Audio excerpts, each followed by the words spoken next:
অসম প্ৰকাশন পৰিষদ আৰু সদৌ অসম পুথি প্ৰকাশক আৰু বিক্ৰেতা সংস্থাৰ উদ্যোগত আয়োজিত মূল্যৱান গ্ৰন্থ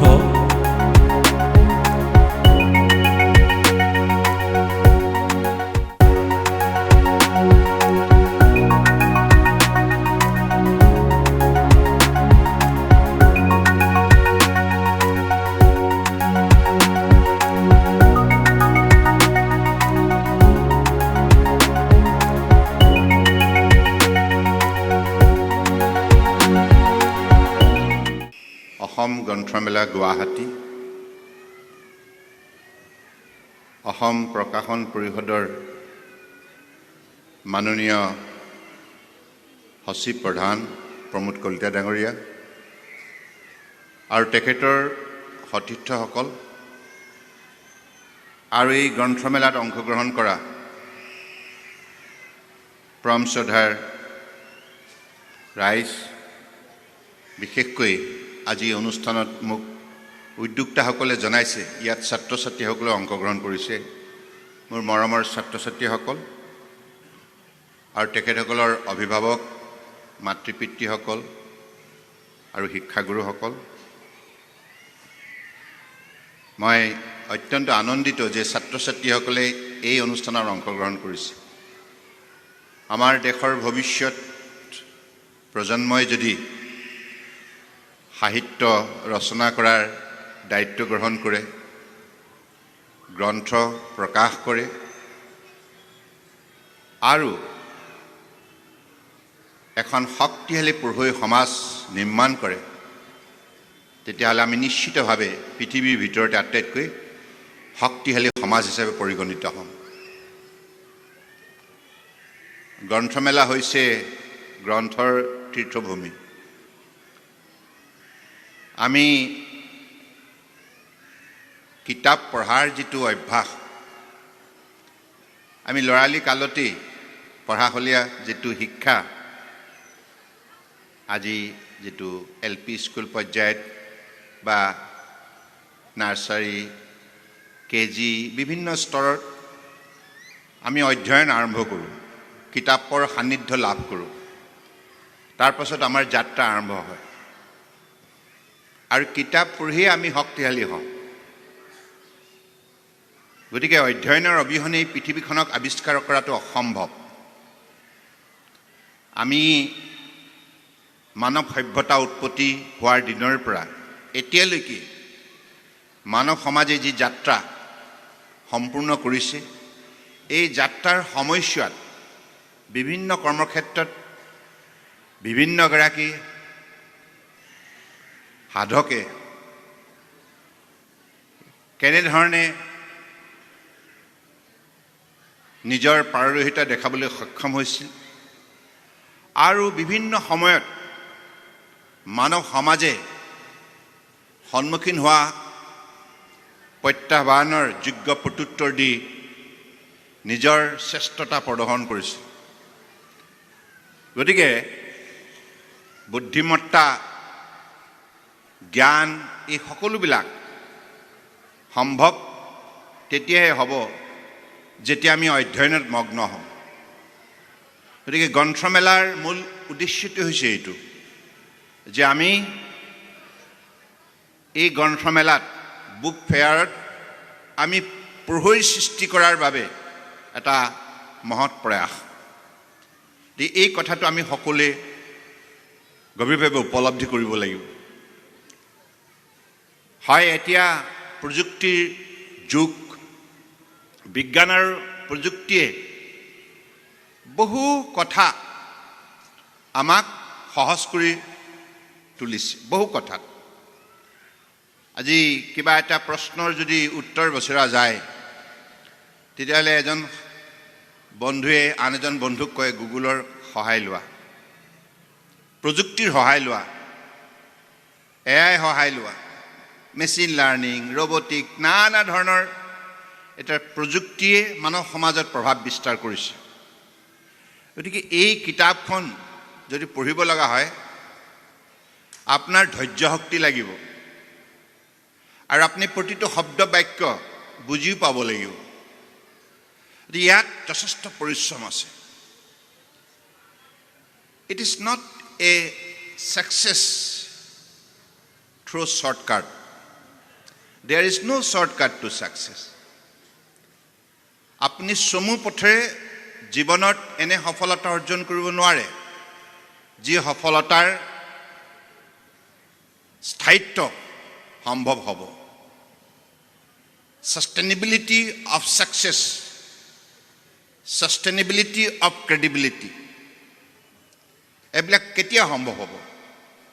যেতিয়া আপুনি কঠোৰ পৰিশ্ৰমৰ সাধনাৰে আপোনাৰ একাগ্ৰতা, আপোনাৰ ধৈৰ্য, আপোনাৰ স্মৃতি শক্তি এই সকলোবিলাক সংযোজিত হৈ যেতিয়া আপুনি একাত্মভাৱে অত্যন্ত আগ্ৰহেৰে আপুনি অধ্যয়নত মগ্ন হ'ব, সেইটোৱেই সাধনা। তাৰ পাছতে আপোনাৰ জ্ঞান আহৰণ হ'ব। জ্ঞানী হোৱাৰ লগে লগে আপুনি সমাজৰ শক্তিশালী ব্যক্তি। সমাজে আদৰ কৰিব, সমাজে ভক্তি কৰিব, সমাজে আপোনাৰ মুখলৈ চাই বহু সমস্যাৰ সমাধান বিচাৰিব। গতিকে সেইবাবে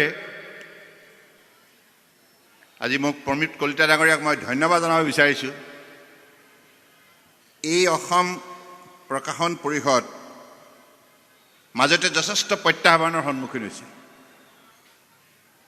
এখেতসকলে কঠোৰ পৰিশ্ৰম কৰিলে আৰু ফলত আজি দিনক দিনে প্ৰকাশন পৰিষদে বৰ্তমান যিখন গুৱাহাটী গ্ৰন্থমেলা, অসম গ্ৰন্থমেলা আয়োজন কৰিছে, তেখেতসকলৰ সৈতে আছে সদৌ অসম পুথি প্ৰকাশক আৰু বিক্ৰেতা সংস্থা।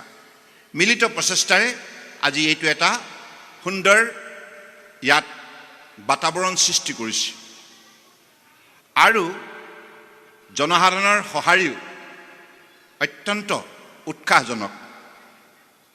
গতিকে এইটো যদি অব্যাহত থাকে নিশ্চিতভাৱে অসম শক্তিশালী হ'ব। আমি বৰ্তমান সময়ত আপোনালোকে সকলোৱে দৈনিক কথাবিলাক গম পায়, 24 ঘণ্টাত কি হৈ আছে পৃথিৱীৰ বুকুত, অসমৰ বুকুত, ভাৰতবৰ্ষৰ বুকুত। মাননীয় প্ৰধানমন্ত্ৰী ডাঙৰীয়াই উঠি অহা প্ৰজন্মক বিশেষভাৱে প্ৰাধান্য দিছে। ভাৰতবৰ্ষক আজি পৃথিৱীয়ে য়াংগেষ্ট নেশ্যন হিচাপে চিহ্নিত কৰে। আটাইতকৈ আমাৰ যদি যুৱক যুৱতীৰ সংখ্যা বেছি থকা ৰাষ্ট্ৰখনেই হৈছে ভাৰতবৰ্ষ।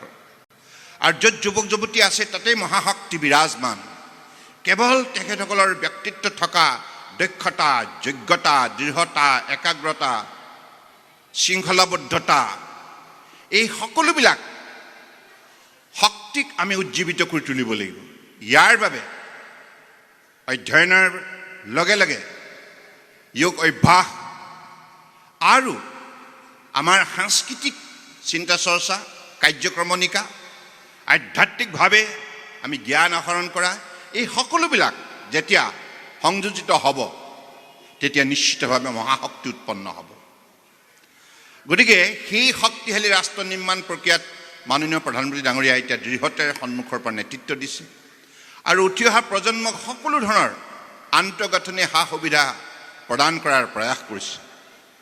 গতিকে আজিৰ এই সময়ত আমি সেইবাবে এটা বৃহৎ লক্ষ্য স্থিৰ কৰিবলৈ সক্ষম হৈছোঁ তেখেতৰ নেতৃত্বত, যে ভাৰতবৰ্ষক 2047 চনৰ ভিতৰত, অৰ্থাৎ 2047 কিয়?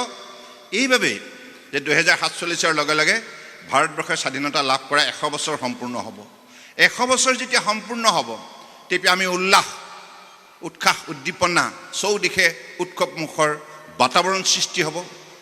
আমি তেনেধৰণে কাৰ্যক্ৰমণিকা আয়োজন কৰিম আৰু সেই সময়ত পৃথিৱীক আমি ঘোষণা কৰিম যে ভাৰতবৰ্ষ এতিয়া আনৰ ওপৰত নিৰ্ভৰশীল নহয়। We are not dependent, we are self reliant, আত্মনিৰ্ভৰ ভাৰত। গতিকে আমি সকলো কৰ্মক্ষেত্ৰতেই আমাৰ পাৰদৰ্শিতা আছে। গতিকে সেই শক্তি আহৰণ কৰাৰ বাবে, সেই পৰ্যায়লৈকে যুৱ শক্তিৰ যোগেদি ভাৰতবৰ্ষক আগুৱাই নিয়াৰ বাবে যিটো মহৎ লক্ষ্য স্থিৰ কৰিছে, সেই লক্ষ্যত উপনীত হ'ব লাগিব। গতিকে তাৰ বাবে আজিৰ যুৱক যুৱতী, ছাত্ৰ ছাত্ৰীসকলে এতিয়াই প্ৰায় অত্যন্ত শৃংখলাবদ্ধ যাত্ৰা আৰম্ভ কৰিব লাগিব। আপোনালোকে যদি ডিচিপ্লিন নহয়, আপোনালোকৰ ডিচেঞ্চি যদি নাথাকে, ডেডিকেশ্যন যদি নাথাকে, ডিটাৰমিনেশ্যন যদি নাথাকে, কমিটমেণ্ট যদি নাথাকে, হাৰ্ড ৱৰ্কিং এবিলিটি যদি নাথাকে, আপুনি জীৱনত ভবা কথাবিলাক আপুনি কেতিয়াও সম্পূৰ্ণ কৰিব নোৱাৰিব। গতিকে আপোনাৰ জীৱনত যদি অসাধ্য সাধন কৰিব লগা আছে, আপুনি জীৱনৰ সফলতাৰ শীৰ্ষত আপুনি উপনীত হোৱাটো বিচাৰিছে, তেতিয়াহ'লে আপুনি এতিয়াৰ পৰাই নিজক তেনেধৰণে প্ৰস্তুত কৰি আগুৱাই নিব লাগিব আৰু পাৰিব আপুনি। আমাৰ ছাত্ৰ ছাত্ৰীসকলে নোৱাৰাৰ কোনো কামেই নাই, সকলো সম্ভৱ, কেৱল একাগ্ৰতাৰ লাগে, পৰিশ্ৰম কৰিব লাগিব, কাৰণ পৰিশ্ৰমৰ অবিহনে পৰিৱৰ্তন সম্ভৱ নহয়।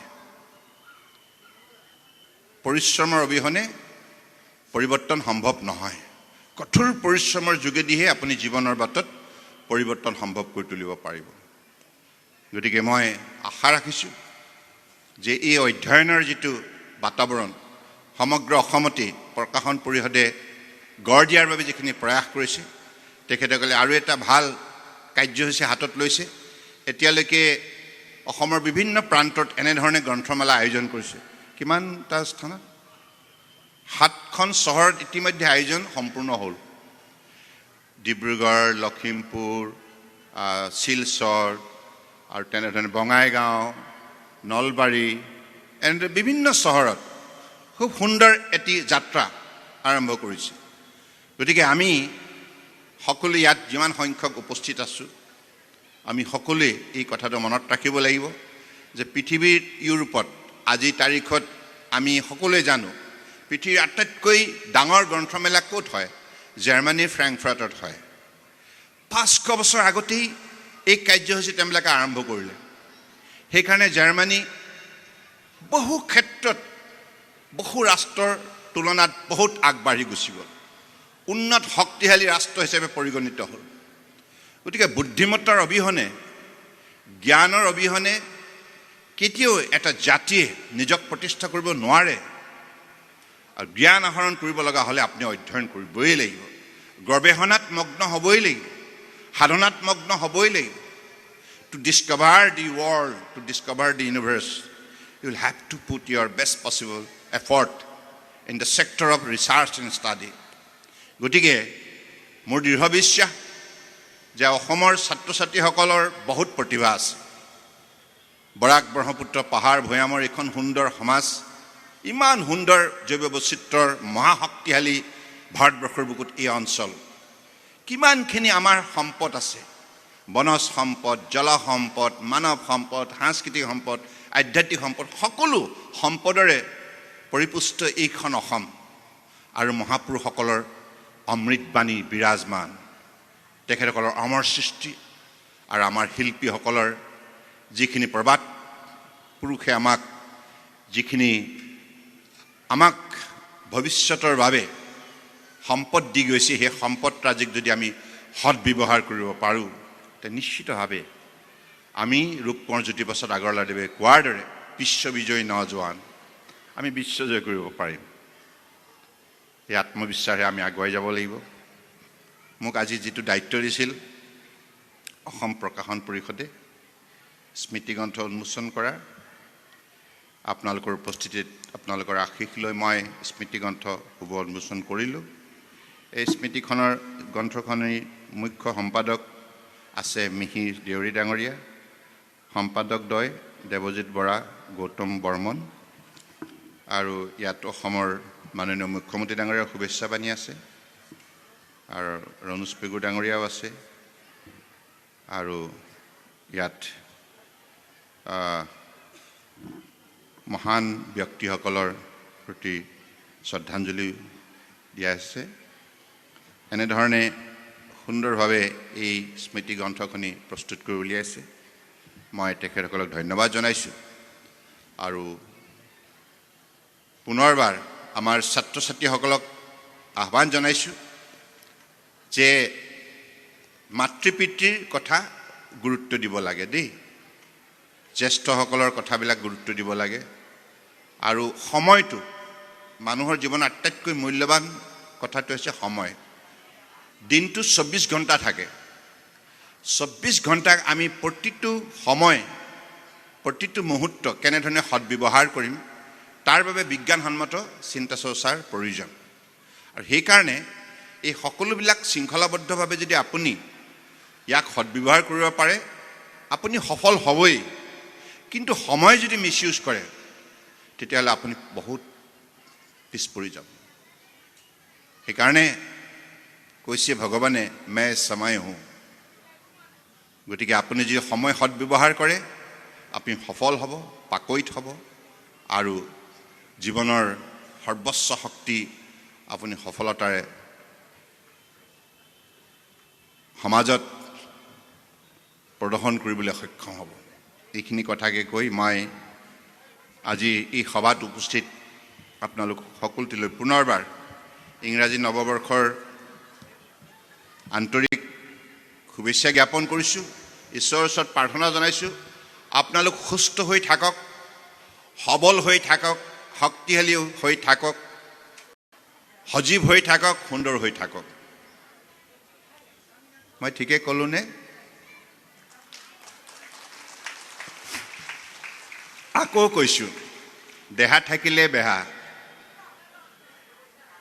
থাকিলে বেহা হেল্থ ইজ ৱেল্থ স্বাস্থ্যই ধন তাহানি ডাকে কৈ গৈছে অৰ্থাৎ আমি যদি নিৰোগী হৈ থাকোঁ তেতিয়াহ'লে আমি ভবাৰ দৰে কাম কৰিব পাৰিম সময়মতে গতিকে আমাক যাতে শৰীৰটোত যাতে বেয়া বীজাণুৱে বেমাৰে যাতে গ্ৰাস কৰিব নোৱাৰে তাৰ বাবে মোৰ ছাত্ৰ ছাত্ৰীসকলৰ এটা অনুৰোধ দৈনিক যোগ অভ্যাস কৰিব যোগ ফৰ নিৰোগ তাহানিৰ পৰাই আমাৰ ঋষিমুনিবিলাকে তপস্যাৰ কালত এই সত্যটো আৱিষ্কাৰ কৰিছে গতিকে সেইবাবে দৈনিক যদি আমাৰ ছাত্ৰ ছাত্ৰীসকলে যোগ অভ্যাস যদি কৰে স্বাভাৱিকতে তেখেতসকলৰ মনত সদায় বিশুদ্ধ চিন্তা উদয় হ'ব কাৰণ যোগৰ যোগেদি কি লাভ হয় তন মন আত্মা মন শৰীৰ আৰু আত্মা তিনি মহাশক্তিৰ মহামিলন হয় আৰু সেই যি মহামিলন হয় তাৰ পৰা মহাশক্তি উৎপন্ন হয়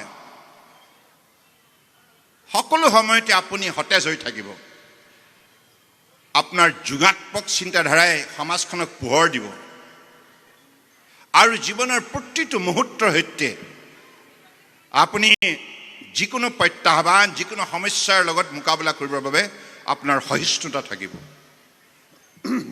সেইকাৰণে মই ভাবোঁ যে আমাৰ প্ৰত্যেকগৰাকী মই কেৱল ছাত্ৰ ছাত্ৰীৰ কাৰণে নহয় প্ৰত্যেকগৰাকী আমি নাগৰিকে এই ক্ষেত্ৰত আমি সকলোৱে নিজৰ দেহ স্বাস্থ্যটো যিহেতু নিৰোগী হৈ থকাটো বিচাৰোঁ মাননীয় প্ৰধানমন্ত্ৰী ডাঙৰীয়াই বিশ্বৰ মানৱ সমাজৰ ইমান এটা সুন্দৰ সমাধানৰ সূত্ৰ দিছে international day of yoga 21 June এই সূত্ৰটো সমাধানৰ সূত্ৰ মানৱ সমাজক দিয়াৰ মূল অৰ্থটো হৈছে বিশ্বৰ মানৱ সমাজখন সুস্বাস্থ্য অধিকাৰী হৈ থাকিব লাগে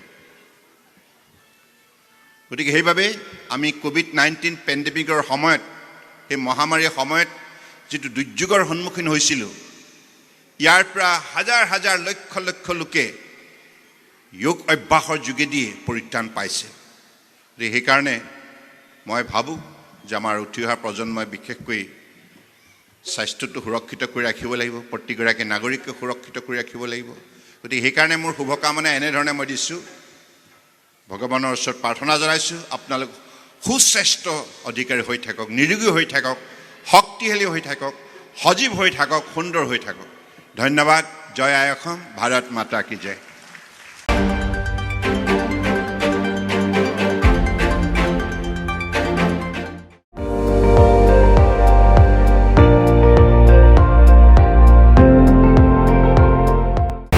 আপুনি চাই আছে ND24 সৰ্বশ্ৰেষ্ঠ নহয় সৰ্বোত্তমৰ দৌৰত